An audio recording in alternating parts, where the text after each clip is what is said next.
yang saya kasihi dalam nama Tuhan, kita bersyukur kepada Tuhan kita dapat bertemu di dalam sharing tentang satu topik yang sangat penting untuk kita ketahui saat ini, yaitu virus yang lebih berbahaya daripada virus corona. Sekali lagi, virus yang lebih berbahaya daripada virus corona. Bapak Ibu saudara-saudari, kita melihat ini adalah tema yang sangat-sangat menarik, dan juga tema ini mungkin membuat kita berpikir, apa sih virus yang lebih berbahaya daripada virus corona itu? Saudara-saudaraku, kita memang melihat bahwa virus corona akhir-akhir ini menghebohkan kita, bahkan membuat sebagian atau semua kita itu sangat takut. Karena kenapa? Virus corona sangat-sangat cepat penularannya. Kita melihat baru akhir tahun 2019 yang lalu virus corona muncul di Wuhan, dan saat ini sudah lebih daripada 100 negara telah terinfeksi oleh virus ini. Bahkan di Indonesia sendiri lebih daripada 24.000 orang telah terinfeksi. Bahkan kita melihat semakin hari semakin bertambah yang terinfeksi oleh virus ini. Dan saat ini virus ini belum ditemukan vaksinnya, Bapak Ibu. Bapak Ibu saudara-saudari, ini adalah fenomena yang terjadi, yang sedang kita alami, dan bahkan kita tidak bisa mengelakkan diri daripada virus ini.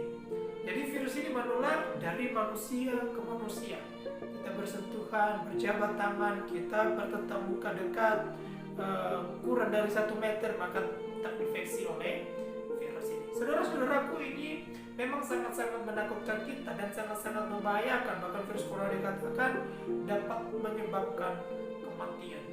Jika orang yang kena imun tubuhnya tidak kuat, maka akan membawa kepada kematian. Jadi virus ini katakan juga sangat-sangat mematikan. Tetapi saudara-saudaraku yang terkasih, apakah saudara pernah berpikir bahwa ada virus yang lebih berbahaya daripada virus corona ini? Nah, mungkin saudara berkata, oh, saudara yang menyampaikan ini sedang bercanda mungkin. Tetapi saya mengatakan ini adalah serius, saudara, bahwa ada virus yang lebih berbahaya. Virus itu yaitu virus dosa. Sekali lagi, virus itu adalah virus dosa. Virus dosa lebih berbahaya daripada virus corona. Saudara-saudaraku, virus corona hanya membuat kita sakit tubuh dan bahkan mati secara fisik.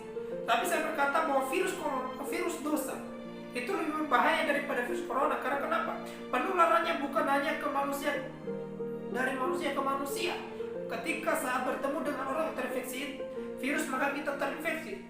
Tapi virus dosa itu sudah terinfeksi kepada semua manusia. Kita dapat membaca di dalam Roma pasal 3 ayat 23. Berbunyi demikian.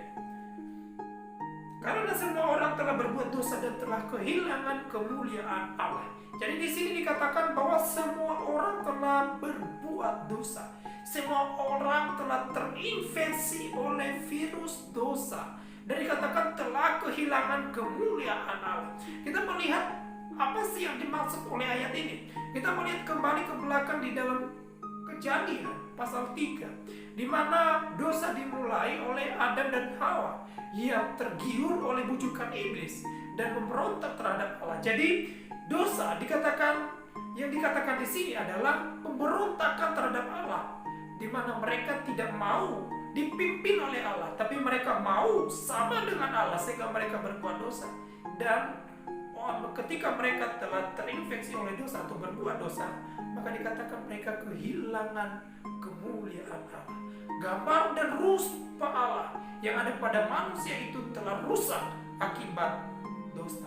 Saudara-saudara yang terkasih, bukan hanya berhenti kepada Adam dan Hawa, bahkan kepada keturunannya Kain dan Habel. Terbukti bahwa mereka terinfeksi oleh virus dosa yang dimulai oleh Adam dan Hawa. Kain membunuh adiknya Habel. Setelah itu kita melihat peristiwa air bah, di mana Tuhan sangat menyesal dalam menciptakan manusia dan membinasakan dengan air bah hanya keturunanmu yang selamat. Bahkan setelah itu Tuhan terus menyesal, dan bahkan virus dosa secara fisik telah membinasakan bahkan lebih daripada triliunan orang di seluruh dunia.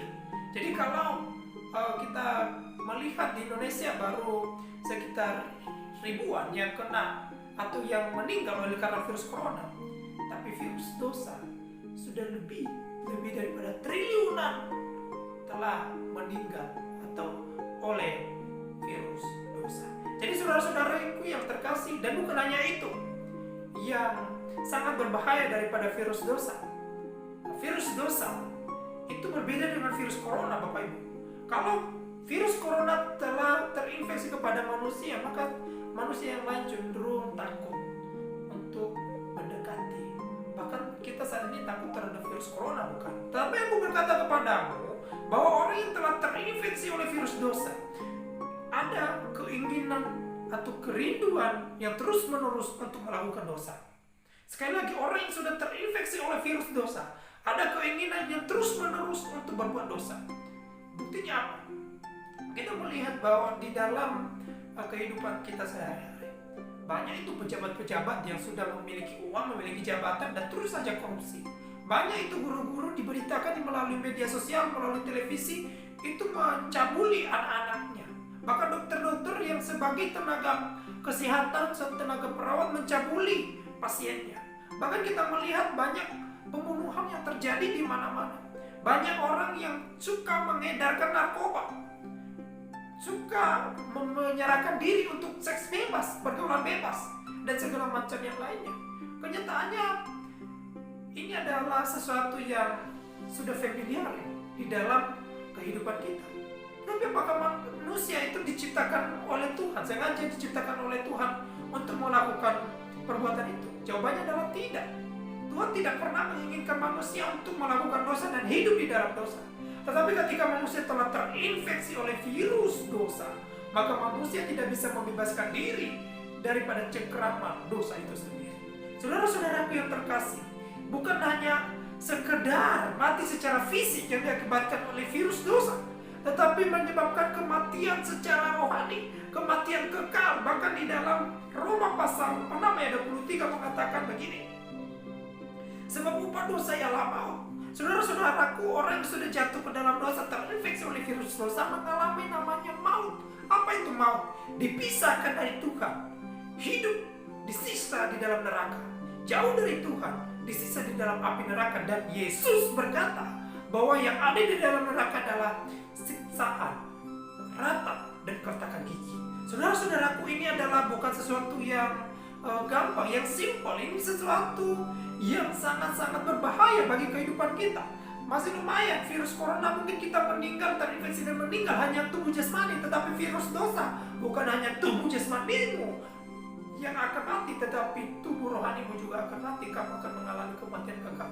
Saudara-saudaraku yang terkasih, apakah Tuhan membiarkan kita untuk mati binasa oleh karena virus dosa ini?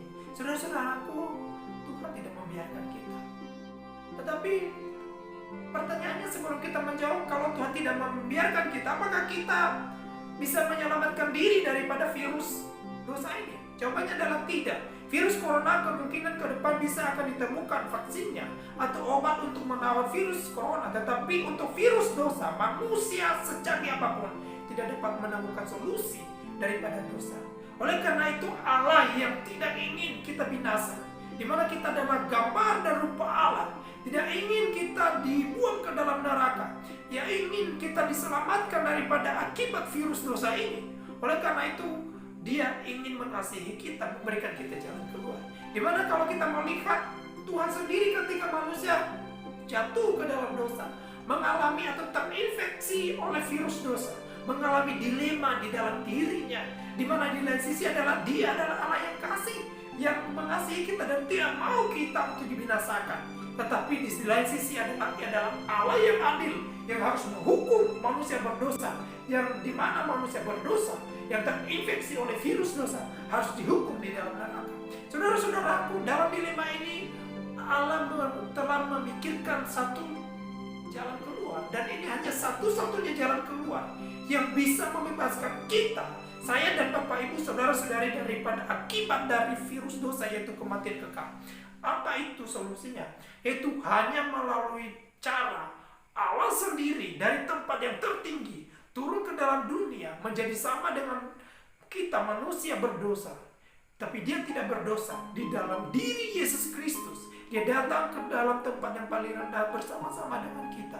Bahkan bukan hanya datang begitu saja, bukan hanya datang merasakan apa yang kita rasakan. Dia dihina, disiksa,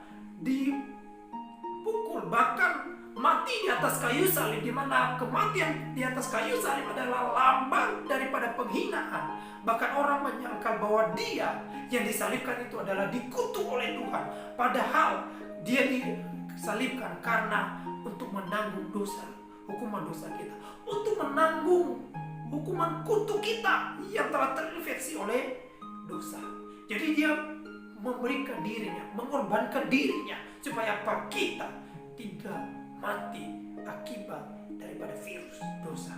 Oleh karena itu saudara-saudaraku, Yesus mengatakan, aku adalah jalan, kebenaran, dan hidup, dan tidak ada seorang pun yang datang kepada Bapa kalau tidak melalui aku. Jadi dikatakan dia adalah jalan satu-satunya untuk bisa membawa kita kembali kepada Allah, untuk membawa kita bisa menemukan jalan keselamatan. Dan karena hanya melalui pengorbanannya lah kita bisa terbebas daripada akibat virus dosa, yaitu neraka atau maut. Saudara-saudaraku, kalau kita sudah melihat bahwa hanya ada satu-satunya jalan, yaitu melalui Yesus Kristus, bagaimana kita bisa terbebas atau bisa mengalami yang namanya pembebasan itu di dalam Kristus?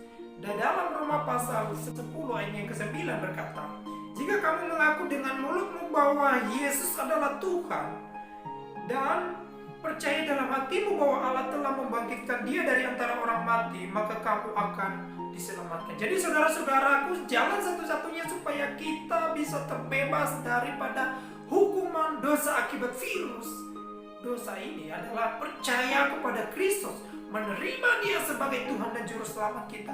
Kita bertobat, menyerahkan diri sepenuhnya kepada Tuhan yang telah disalibkan menggantikan kita, supaya kita jangan mengalami hukuman maut akibat daripada virus dosa kita. Oleh karena itu, mari Bapak Ibu saudara-saudara, ini adalah kesempatan bagi kita. Kita boleh takut kepada virus corona, tetapi ingat, virus dosa lebih berbahaya. Oleh karena itu, supaya saudara-saudari, saya dan saudara bisa terbebas dari hukuman maut akibat virus dosa, maka mari kita memberikan hidup kita kepada Tuhan. Percaya kepada Tuhan, karena dia adalah jalan kebenaran dan hidup. Karena dia adalah jalan satu-satunya untuk bisa membebaskan kita daripada hukuman kekal atau daripada neraka atau maut akibat virus dosa. Karena Tuhan memberkati kita. Dan saya berdoa untuk saudara, supaya saudara bisa membuka hati dan menerima Kristus, sehingga saudara tidak mengalami kebinasaan di dalam maut, tetapi saudara memperoleh keselamatan di dalam Kristus Yesus yang telah membebaskan saya dan saudara, dan yang begitu mengasihi saya dan saudara. Tuhan memberkati.